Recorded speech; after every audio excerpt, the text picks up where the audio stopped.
Bonjour à tous, bienvenue dans cette vidéo sur le solaire, plus particulièrement sur le ME3000SP de Sofar Solar par rapport à un paramétrage que l'on m'a demandé comment régler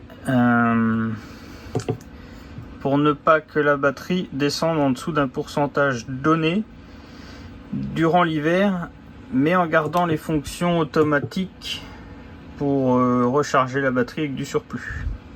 Du coup, je vais d'abord répondre à la deuxième question qu'on m'a posée récemment par rapport à la prise en charge des US 5000. Donc j'ai fait la mise à jour. Une personne en commentaire m'a donné le lien de toutes les mises à jour du ME3000SP. Donc je vais mettre en description le lien Google Drive qu'il m'a fourni, Infosystème. Alors avec la dernière version que j'ai, c'est la version 3.6. Alors ça marque version 1, version 1. Je ne sais pas pourquoi. En tout cas, tout le reste fonctionne sans aucun problème. Alors maintenant, il y a plus de marques de batterie. Et plus particulièrement pour les pylônes Tech, on a la prise en charge des US 5000. Alors peut-être avec d'autres versions précédentes. En tout cas là, avec la 3.6, c'est certain, il y a bien la prise en charge. Voilà. Donc moi je suis toujours en profondeur des charges 50%. Hop, EPS, je vais me remettre à 80. Quand je rentre dans le paramètre, ça modifie un peu. Donc je remets, voilà. Pour garder la batterie à un pourcentage donné, donc on va dans modalité de travail. On va dans modalité de pourcentage de charge. Je suis sur la page 1, il y a 3 pages, 3 réglages différents qu'on peut faire. 4, parce que c'est 0, 1, 2, 3. Donc moi je lui ai mis un paramètre. De minuit à 6 heures du matin, tu me charges la batterie à 50%. À 200 watts. J'ai marqué du 1er janvier au 31 décembre, tous les jours de la semaine.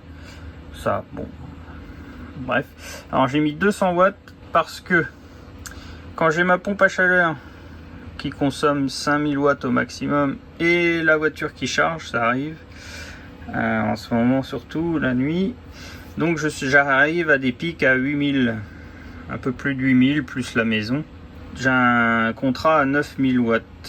Donc en mettant 200, je suis certain de ne pas dépasser entre minuit et 6 heures. Il y a moins de choses à la maison qui tournent. Et donc je ne dépasse pas les 9 kg. Alors, ce paramétrage là, c'est bien et efficace. Ma batterie, en général, redescend à 49 quand la journée, quand on tire dedans. Parce que ça s'arrête une fois à 50 passé. Donc dès que ça passe à 49, il s'arrête de décharger. Et donc ça recharge un petit peu la nuit. Alors vraiment pas grand chose, une fois que ça arrive à 50%, ça s'arrête.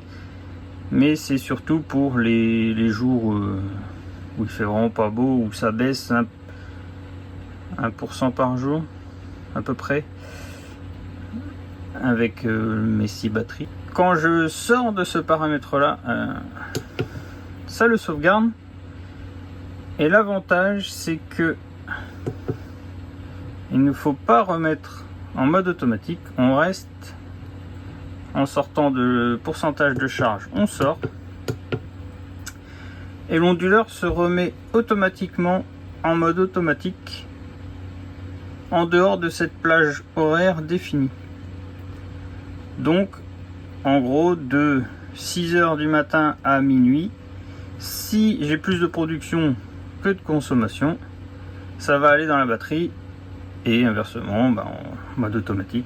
Si j'ai besoin, si j'achète du courant et que la batterie peut donner, ça va donner. Voilà. Donc ce mode est vraiment parfait pour l'hiver, pour garder un pourcentage. Moi je me suis réglé à 50%, c'est pour avoir une autonomie en cas de coupure de courant, mais on peut régler absolument ce qu'on veut. Si le reste de l'année je suis à 20%, pour exploiter au maximum le stockage. Pour faire la mise à jour, il faut aller dans Infosystème dans le premier temps et voir la version hardware que l'on a pour mettre une version supérieure à celle que l'on a, et surtout en cas de problème remettre exactement la même que celle que l'on avait avant. C'est important. Donc une fois ça fait, on va dessous. J'ai laissé ouvert exprès. On a une petite carte SD ici. Je vais pas la renlever, c'est juste pour la mémoire des productions et consommations. Si je me trompe pas, je n'ai jamais regardé. Donc on enlève la carte, on la met sur un ordinateur, on met le fichier dedans décompressé mais pas ouvert. Alors, ce qui veut dire avec juste le nom de la version, le dossier où il y a 4 fichiers dedans. On le met sur la carte SD et on vient dans mise à jour. On clique sur entrée et si c'est le bon fichier, ça va se mettre à jour. Je vous remercie d'avoir regardé cette vidéo et à bientôt pour une prochaine.